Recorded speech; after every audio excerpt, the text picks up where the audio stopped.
दोस्तों तो आज हम लोग बात करेंगे पाइल्स के इलाज के बारे में, ट्रीटमेंट। अगर आपको पाइल्स हो चुका है ना, तब आप क्या करें, है ना, कहाँ जाएं, किसको दिखाएं, किससे मिले, या कैसे उससे छुटकारा पाएं, कैसे उससे राहत पाएं। तो इस टॉपिक के ऊपर आज का हमारा क्लास रहने वाला है।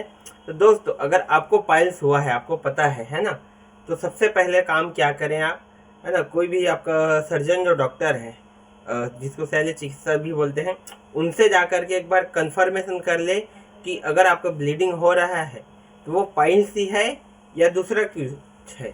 अगर पाइल्स है भी तो कौन से स्टेज में है ना, उसके भी अलग अलग स्टेज रहते हैं, है ना, फर्स्ट सेकंड थर्ड ऐसा करके।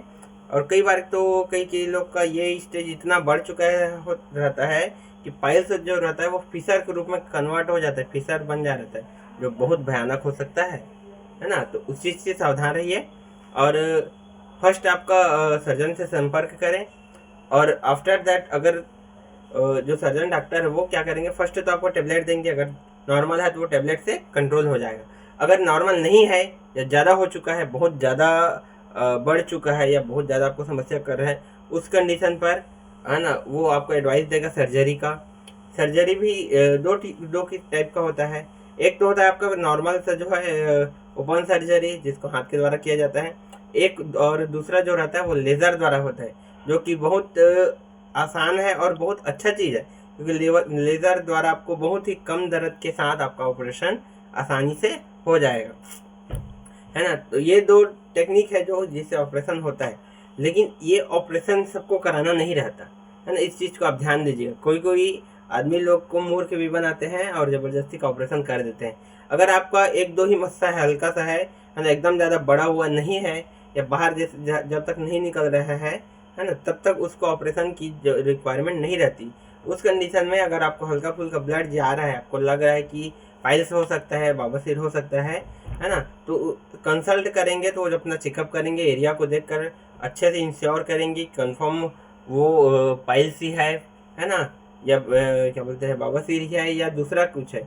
कई लोग को क्या होता है, ज़्यादा वो हो जाने से वहाँ पर स्क्रैचेस आने लगता है, या ब्लड ऑटोमेटिक कहीं और से आता है, लेकिन लोगों को क्या लगता है कि ये पाइल्स है, लेकिन एक्चुअली में ये पाइल्स नहीं रहता, वो दूसरा डिजीज रहता है, जिसके बारे में आपको डॉक्टर्स लोग कंफर्म कर सकते हैं, है ना।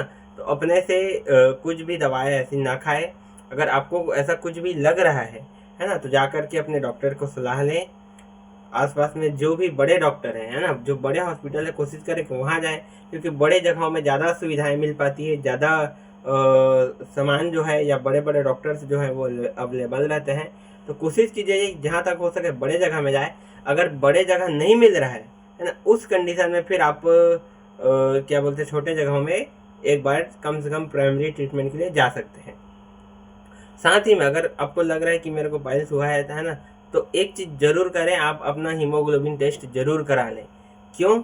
क्योंकि पाइल्स क्या होता है, पाइल्स में आपका कंटिन्यू ब्लड जाते रहता है, और कंटिन्यू जब ब्लड जाएगा तो शरीर से ब्लड जो है वो तो कम होते जाएगा ना। आपके शरीर एकदम फिट हो, आप मान लो आपके में 14 ग्राम भी ब्लड है ना, 14 ग्राम ब्लड है, लेकिन अगर आप कंटिन्यू रोज का आपका ब्लड जा रहा है ना, 1 ml 2 ml ऐसा करके रोज के रोज जा रहा है। 1 महीने गया तो 30 ml खाली हो सकता है, 6 महीने गया तो 60 ml तक का हो सकता है एक दिन में, है ना। सोचिए एक दिन में जब इतना जाएगा तो आपके शरीर में ब्लड बचेगा ही नहीं।